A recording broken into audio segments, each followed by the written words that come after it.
Hello, this is a Roundtable. Many of you would welcome a good summary and easy to understand commentaries on important news from last week. This is exactly what this program intends to provide. Our experts will help you navigate the complicated issues of diplomacy and security. Today's guest experts are, first, Professor Choi Soo-jin. Welcome to the Roundtable. Glad to be back. Second, we are also joined by Dr. Jo Bi-yeon. Welcome to the program. Thank you for the invitation. Tit-for-tat confrontation continues between South and North Korea. In response to the North sending of balloons with trash across the border, the South Korea resumed the loudspeaker broadcast at the demilitarized zone, DMZ.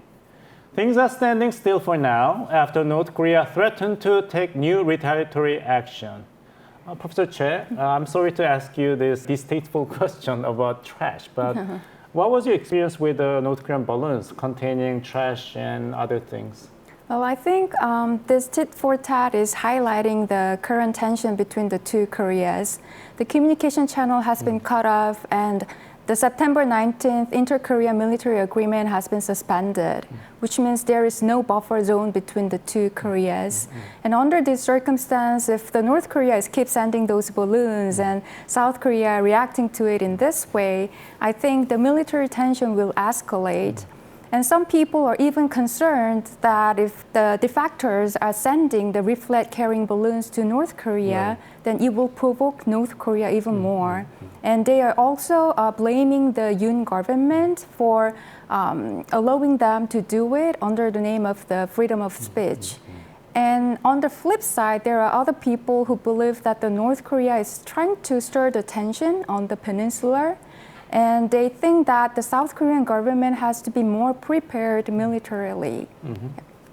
It is reported that North Korea must have flown more than 1,600 trash-filled balloons into South Korea since May 28. But Dr. Jo, the number of balloons containing trash sent by North Korea must be far more than the number, right? It is estimated over 3,000 balloons actually sent from North Korea.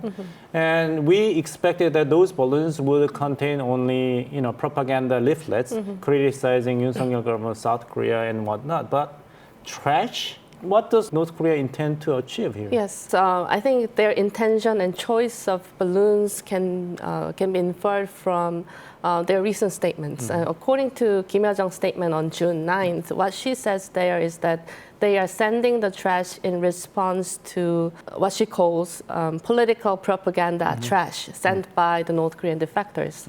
And in that statement, what she says is that this is completely different from the political propaganda trash sent by South Korean scumbags.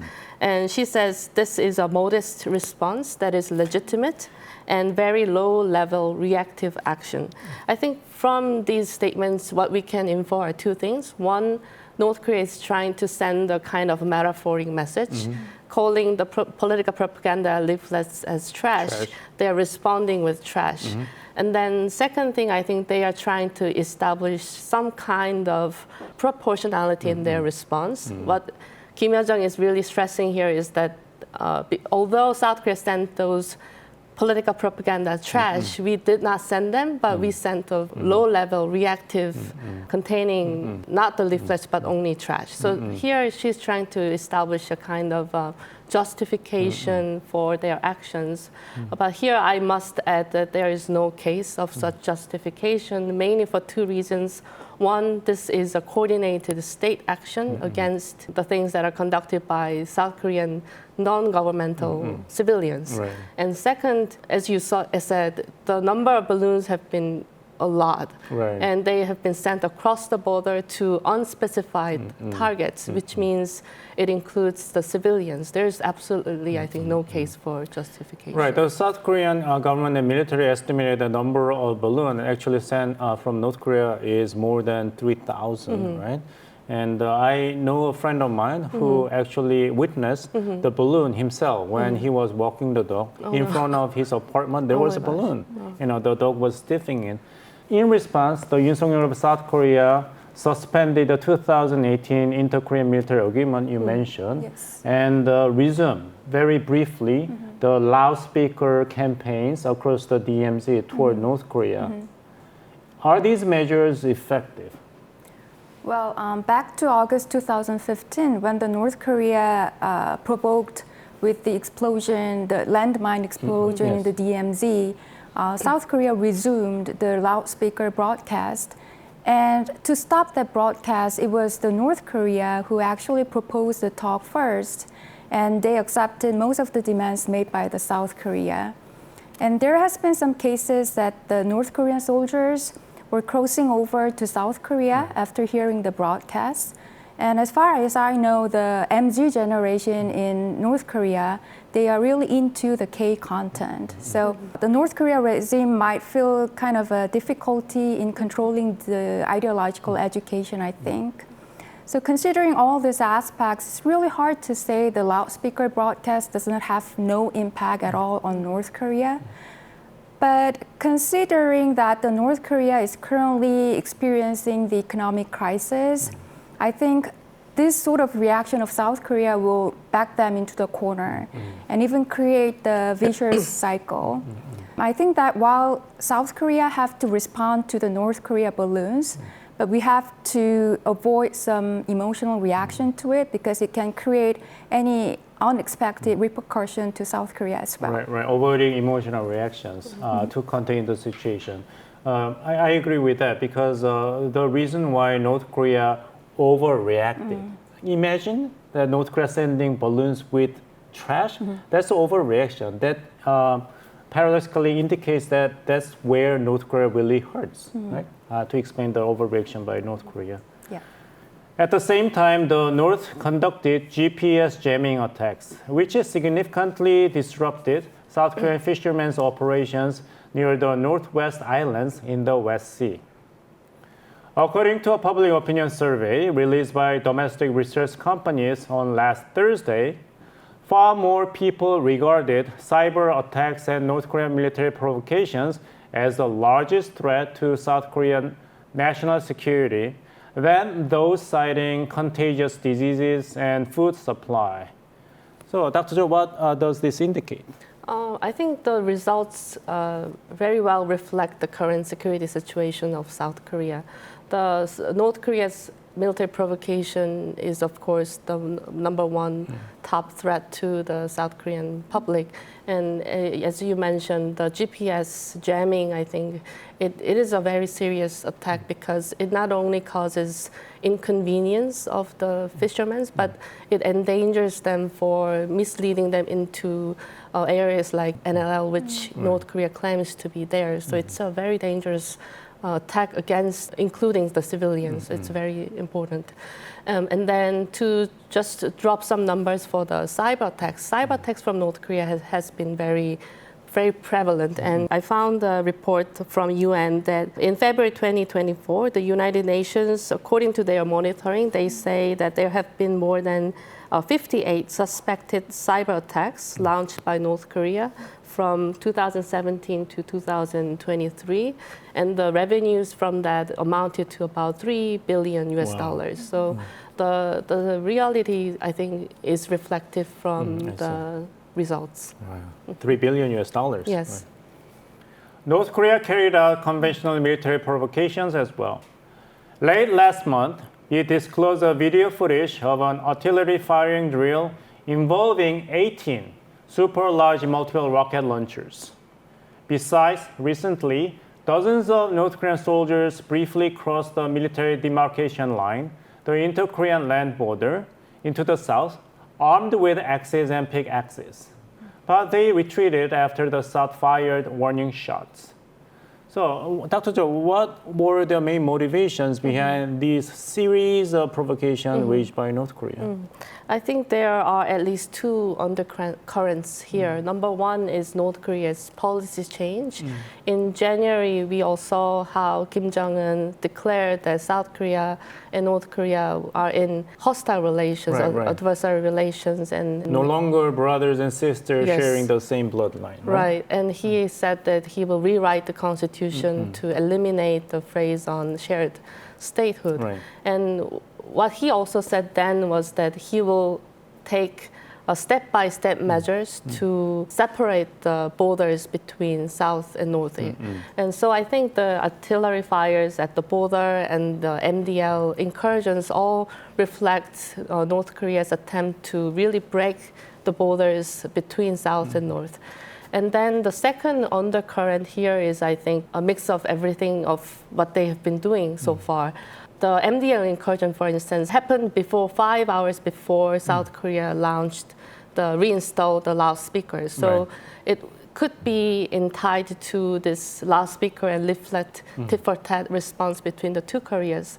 Or it could be also continuity of North Korea's provocation against the strengthening of RK-US alliance and RK-US-Japan relations and so forth. So I think it's a mix of both undercurrents that are. I see. One interesting element that I read from Kim Il-sung's statement is that we will take new retaliation if South Korea is going to send both leaflet balloons and loudspeaker campaigns, Right. not either or. So just do not do both. That's very interesting reading of the statement. That's very good point, yes. North Korea launched a military spy satellite late last month. In response, the air forces of South Korea and the United States conducted a joint firing exercise. But North Korea leader Kim Jong-un denounced it as a provocation and warned that joint military drills involving South Korea, the US, and Japan would escalate the military tension on the Korean peninsula, risking a nuclear crisis. Professor Che, it seems like North Koreans are really busy shifting blames for everything. Yeah, right. So I think North Korea has been playing this kind of strategy very often, blaming the external actors like South Korea and its allies. They may want to shift the focus away from its own aggressive behavior and just try to paint themselves as if they are victims of the hostile actions made by other countries. And in this way, I think North Korea is trying to create a narrative that the military exercises involving the South Korea, the US, and Japan are kind of destabilizing and posing a direct threat to its security. By borrowing this narrative, that means North Korea can justify themselves for the military buildup. So North Korea justified its military buildup in the name of the self-defense against the hostile actions taken by South Korea, US, and Japan. Yes, that's how they want to frame it. Then what I do not understand is ongoing secret negotiations taking place between Tokyo and Pyongyang for Right. possible summit meeting. I just heard that there's another negotiation that took place in Mongolia. Then what can explain this? Well, I think maybe North Korea is trying to find the backdoor channel by publicly condemning South Korea and its allies. So they are secretly approaching to Japan and try to have some political or economic gains through those talks with Japan. And some experts also suggested that North Korea is trying to find for protecting the interests of the pro-North Korean groups in Japan. And they are also thinking of negotiating the scaling down of the military exercises involving the three countries. Amid all these, South Korea, the US, and Japan will launch a new trilateral multi-domain military exercise named Freedom Edge this summer. So, Dr. Jo, this is expected that North Korea will vehemently protest to this exercise. How will North Korea respond to this new type of exercise conducted by these three security partners? Right. I think in addition to the Freedom Edge, I think we need to note that the upcoming summer there will be the first RK-US exercise that apply the first ever established RK-US joint nuclear guidelines as outcome of the nuclear consultative group. So there are many points for North Korea to make their provocations. And how they will respond, I think it could include various things, multiple things that it could be simultaneous or separate, but it could include cyber attacks. North Korea could probably continue their missile and artillery launches, their trainings. We cannot exclude the possibility of 7th nuclear test, but I wouldn't say North Korea may wait until the upcoming US election, but experts' viewpoints on this are all different, but we will have to see. And we could also see North Korea's continued military satellite launches, which they said they will do more this year. And as Professor Chen mentioned about the loudspeaker, North Korea could respond in ties to that altogether, tit-for-tat response. And then that's North Korea's own behaviors. But I think we should also pay attention to North Korea's possibility of emboldening their ties with Russia. As we saw in the reports, Russia visiting Pyongyang the first time since 24 years. 24 years, right. Yes, North Korea invited Putin once in 2019, but he declined. But there are many different prospects. But I think, in my personal view, whether it is just rhetorical or declaratory thing, I think they may find something that lay foundation to set their military cooperation to a kind of maybe a treaty or maybe just a declaration, but something that institutionalize what they have been doing recently. I see. Any event that escalates military tension on the Korean Peninsula must be prevented and stopped.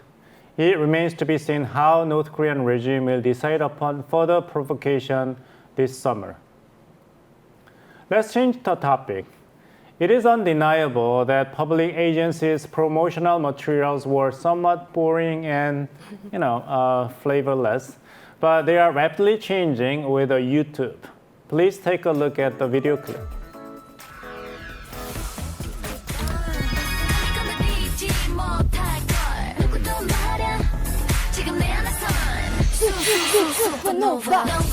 배치 청령 세계로 가.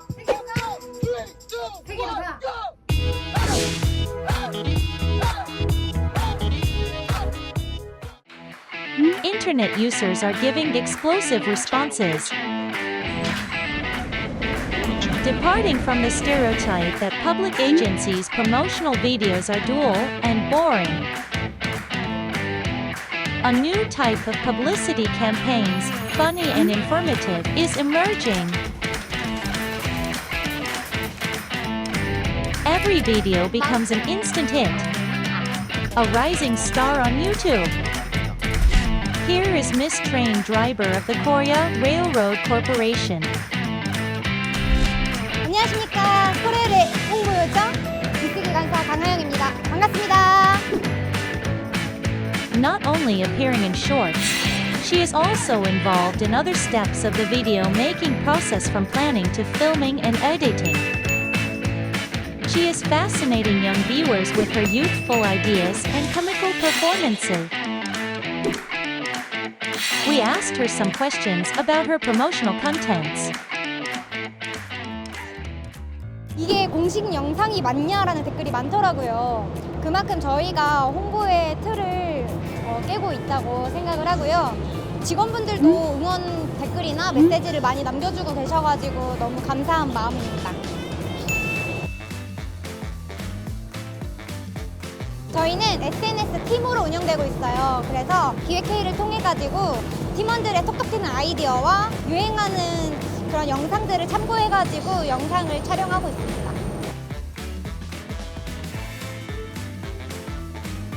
꾸밈 없는 똘끼라고 표현해 주시더라고요. 나름 화장도 하고 많이 꾸몄는데 그래도 다채롭고 다양한 홍보 영상을 보여드리기 위해서 몸을 사리지 않고 홍보하고 있는 것 같습니다.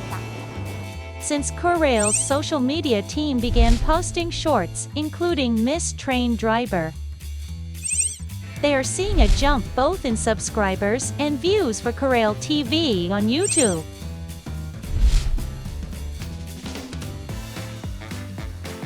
They are now working on various videos targeting foreigners using the Korean railway service. We have large number of international passengers, so we are expanding our contents to include travel tips and services for foreign travelers, like information on finding a luggage delivery, airport bus, and other helpful services. 앞으로는 코레일의 이야기를 드라마 형식으로도 담아보고 싶고요. 고객님들과 소통하는 영상을 만들어보고 싶습니다. 앞으로 많은 관심 부탁드립니다. 한국속도 TV 화이팅! Public agencies are presenting entertaining and delightful contents to attract the attention of people.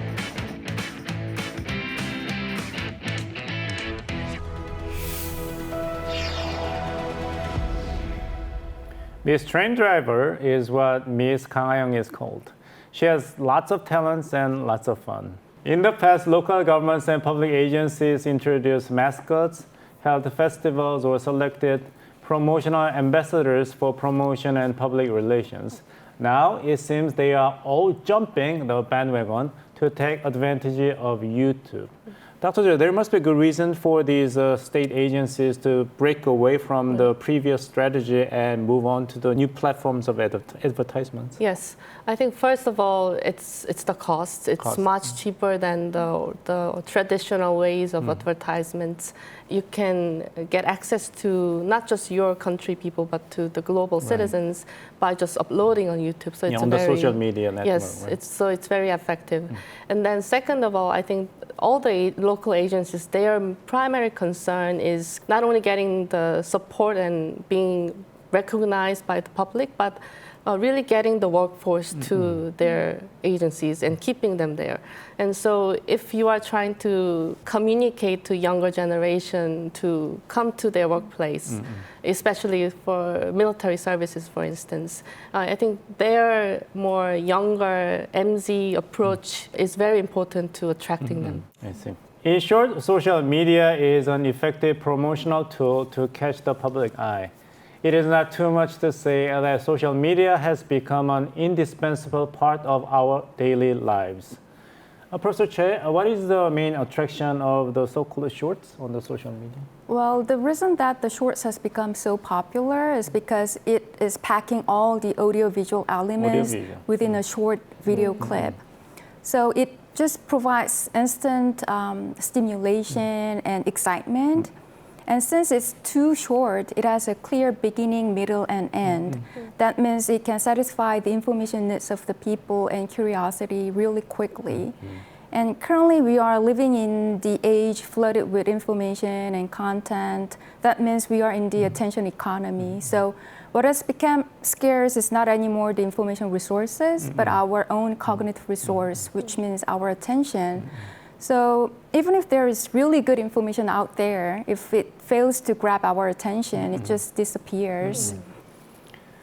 Considering the current trends and the boom of social media, it seems these social media-focused advertisements will not go away soon.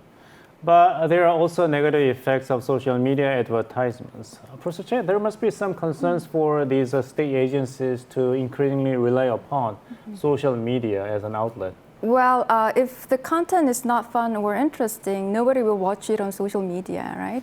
So the reason that many local governments have failed in the YouTube channel was because they were just pushing out the information that nobody wanted to see. Right. But in the case of the Chungju man, he was creating the video clip by tapping into the quirky and offbeat humor that the MZ generation might like.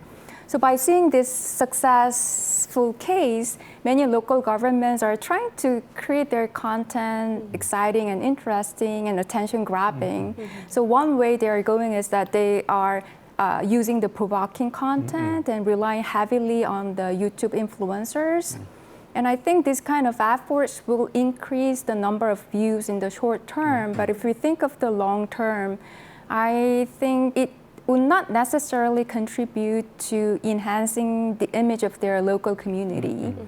And recently there has been a criticism of a local government because they wasted tax by massively producing the meaningless shorts. So in order to avoid these pitfalls, I think we might consider other kind of measures of evaluating how successful the local government's promotions were instead of the number of views or number of clicks. Right. At the end of the day, there is no substitute for the good performance of the local government. Right? They have to do the job. Yes. Experts on globalization say that globalization is not a choice but a reality. It is interesting that the governments, which are regarded to be the most conservative in the wave of globalization, are riding on the wave of globalization with the SNS promotions. This is all we have for today. We'll be back next week with more interesting issues. Dr. Jo, Professor Che, thank you so much for sharing your very interesting personal experience and analysis today. Thank you. Thank you. Thank you. Thanks for watching and goodbye.